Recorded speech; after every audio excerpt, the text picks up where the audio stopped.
போதைப்பொருள் பயன்படுத்தின வழக்குல போலீசார்ல தேடப்பட்டு வந்த கிருஷ்ணா, இப்ப ரீசென்ட்டா போலீஸ் ஸ்டேஷன்ல ஆஜராயிருக்காரு. சரண்டர் ஆனதுக்கு அப்புறமா அவர்கிட்ட எக்கச்சக்கமான விசாரணை நடத்தியிருக்காங்க.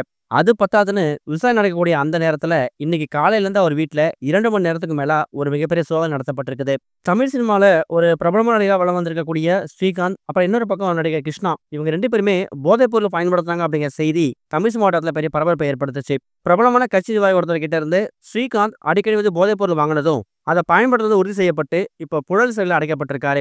அவர் குடுத்த வாக்குமூலத்து அடிப்படையில, நடிகை கிருஷ்ணாவுக்கும் போதைப்பொருள் பழக்கம் இருக்கு அப்படிங்கிற மாரியும், அவரும் பயன்படுத்தலாம் அப்படிங்கிற மாரியும் வாக்குமூலத்த பதிவு பண்ணதுக்கு அப்புறமா, போலீசார் கிருஷ்ணாவ வந்து வலை வீசி தேடுனாங்க. கடந்த 2 நாட்களா கிருஷ்ணா வந்து தலைமறைவா இருந்தார் அப்படிங்கிற மாதிரியும், நேத்து தான் போலீஸ் ஸ்டேஷன்ல போயிட்டு அவர் சரண்டர் ஆயிருக்காரு. சரண்டர் ஆனதுக்கு அப்புறமா அவர்கிட்ட எக்கச்சக்கமான விசாரணை நடத்தப்பட்டிருக்குது. அவர் அப்ப சொன்ன விஷயம் இதுதான். நான் வந்து போதைப்பொருள் பயன்படுத்தினேன் அப்படின்னு சொன்ன விஷயத்த வந்து ஏத்துக்க முடியல. அது உண்மையும் கிடையாது. என்னுடைய பழக்கமே கிடையாது. கடந்த சில வருஷங்களாவே எனக்கு வந்து குடல்ல ஒரு பிரச்சனை இருக்குது. குடல்ல வந்து அலர்ஜி ஏற்பட்டு, அதனால சரியா சாப்பிட முடியாது. இன்னொரு பக்கம் இதயம் சம்மந்தப்பட்ட பிரச்சனை வந்துட்டு இருக்கு.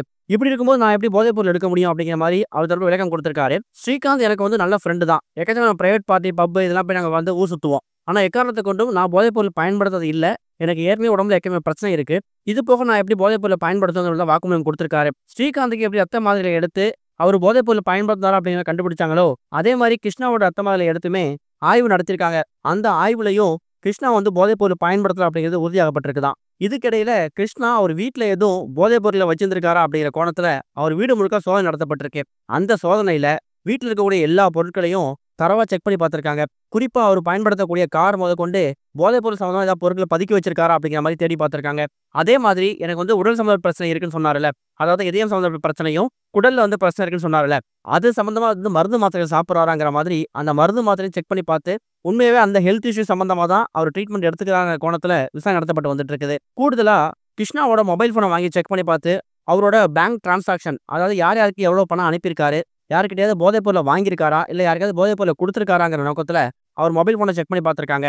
அவர் பயன்படுத்தக்கூடிய அந்த Instagram account, social media account open பண்ணி, அந்த சோசியல் மீடியா மூலியமா யாராவது கான்டாக்ட் பண்ணியிருக்காராங்கிற கோணத்திலயும் எக்கச்சக்கமான விசாரணை நடத்தப்பட்டு வந்துட்டு இருக்கு.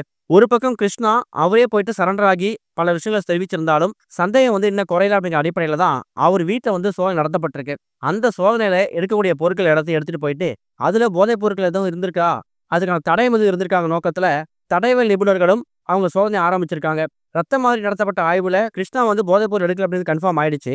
ஒருவேளை அவர் வீட்ல இருக்கக்கூடிய பொருட்கள்ல போதைப்பொருள் எதுவும் இருக்கா அப்படிங்கிற மாரி தான் இப்ப டவுட் வந்திருக்கு. ஏன்னா இதே விஷயத்த தான் ஸ்ரீகாந்தும் மாட்டுனாரு. அவரு வீட்ல 1 கிராம் மதிப்பு இருக்கக்கூடிய கொக்கைன் பவுடர வந்து போலீசார் கைப்பத்துனாங்க. அந்த கோணத்துல தான் இப்ப கிருஷ்ணா வீட்லயும் சோதனை நடத்தப்பட்டிருக்கு. இதுவரைக்கும் கனெக்டிங் டிவிக்கு சப்ஸ்கிரைப் பண்ணனா மறக்காம சப்ஸ்கிரைப் பண்ணிக்கங்க. உடனடி அப்டேட்ஸ் பெறுவதற்கு நோட்டிபிகேஷன் பெல்லையும் கிளிக் பண்ணிக்கங்க.